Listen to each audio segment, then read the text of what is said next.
Okay, we're going to talk about similar figures here. So similar figures are polygons that have the same shape but different size, and corresponding would be having the same position. So, for example, you can draw a stick person, and then if I do an identical sort of smaller version of it, they could be the same shape but different size, so they'd be similar. Two polygons are similar if corresponding angles are congruent and the lengths of the corresponding sides are in proportion, called the scale factor. So I'm going to walk through a few examples here and show you what that's about.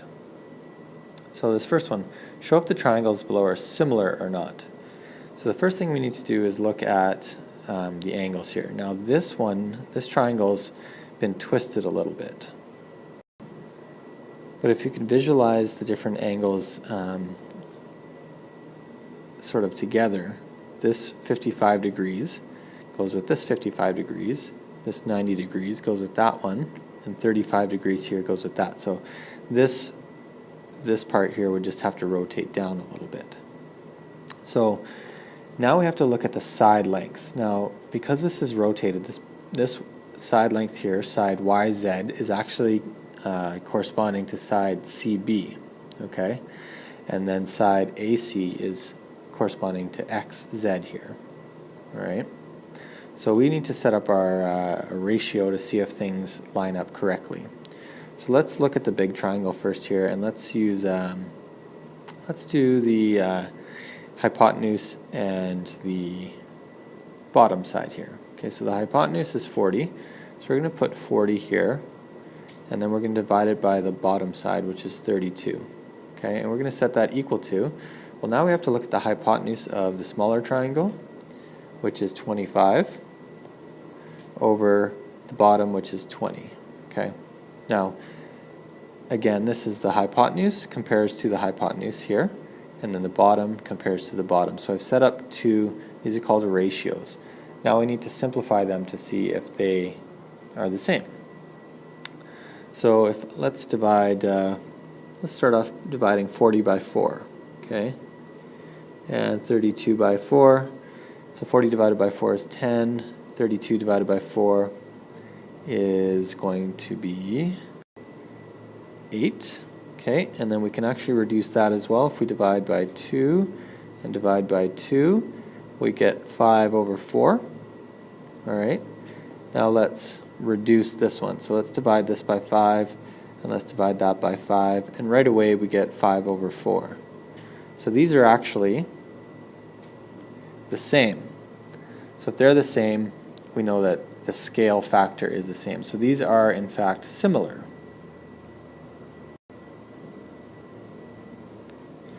So let's look at the next one here. Are the two rectangles similar? So we need to set up our scale factor again.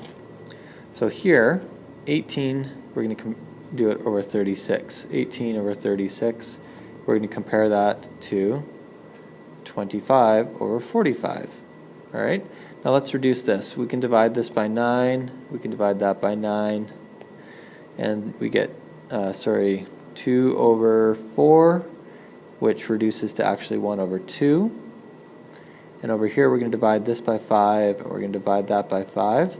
So then we get 5 over 9, which doesn't reduce anymore. And so these are not the same after we reduce our scales, proportions. So these are in fact not similar.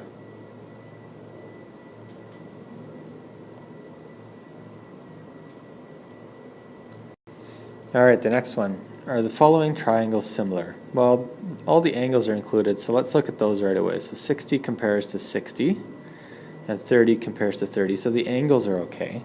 Now we need to look at the different sides. So 15 to 30, if I multiply 15 by 2, I get 30, so that's good. If I multiply 8 by 2, I'll get 16, which is good, and if I multiply 17 by 2, I get 34. So these are similar. They have same angles and proportional sides. And now we're going to talk about similar figures just in general. Two figures are similar and corresponding sides are in proportion. However, we don't know the actual lengths. We can write a proportion statement to find the missing side lengths. So here's an example that I'm going to do. So given that quadrilateral PQRS is similar to TUVW, find the length of side PS. So side PS actually corresponds with this side here, WT. All right, so we can set that up. X is equal to 15. Now on this side, 35 corresponds with 25. So this quadrilateral, this quadrilateral is actually just flipped. So this corner goes all the way here, this one just goes there, and that one goes there. So it's flipped.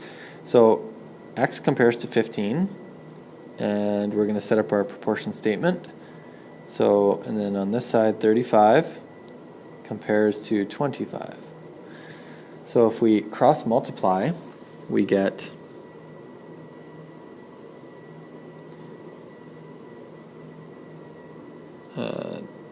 25x is equal to 15 times 35. And if you pull out your calculator, 15 times 35 is equal to 525. And then we need to divide this side by 25, divide this side by 25. And we actually get x is equal to 21.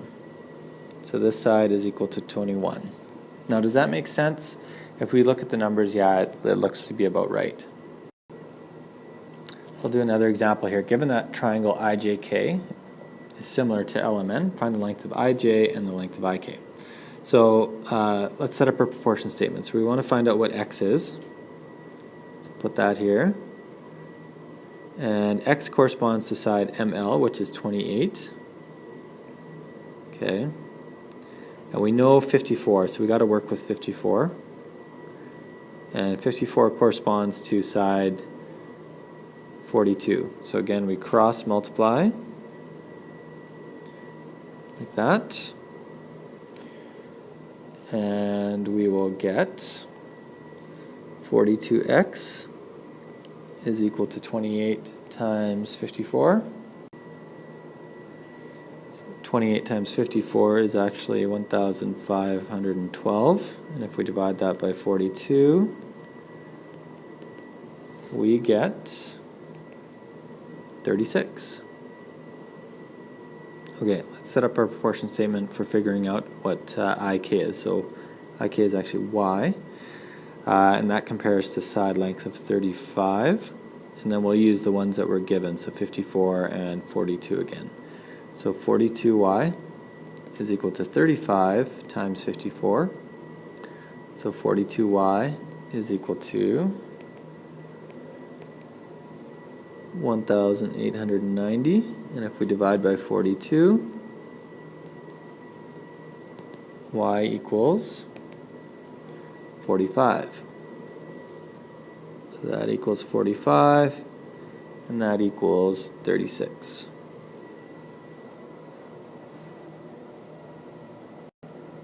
All right, a little word problem here. So Mr. Black wants to enlarge a triangle with sides 3, 6, and 6 inches. So let's just make a little sketch.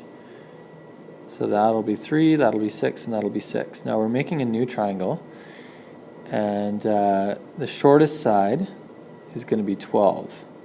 So what did we have to multiply the shortest side by to get to 12? So we're going to multiply it by 4. So if we multiply it by 4, we get to 12. So if we do the same thing here, 6 times 4 equals 24, and 6 times 4 is 24. So that's how long the other sides are going to be. So on this page, try and figure out what the missing side lengths are going to be, and check in. This will be for marks.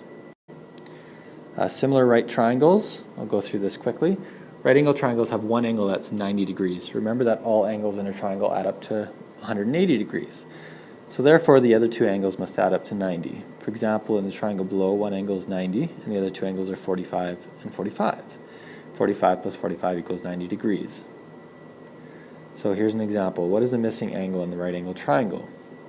Well, we know that this angle and that angle must add up to 90 degrees.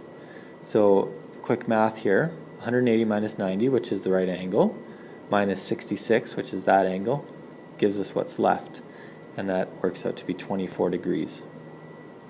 So example 2, are these right angle triangles congruent? So look at the angles. The angles are correct, so they are similar, but they're not congruent. They're different size.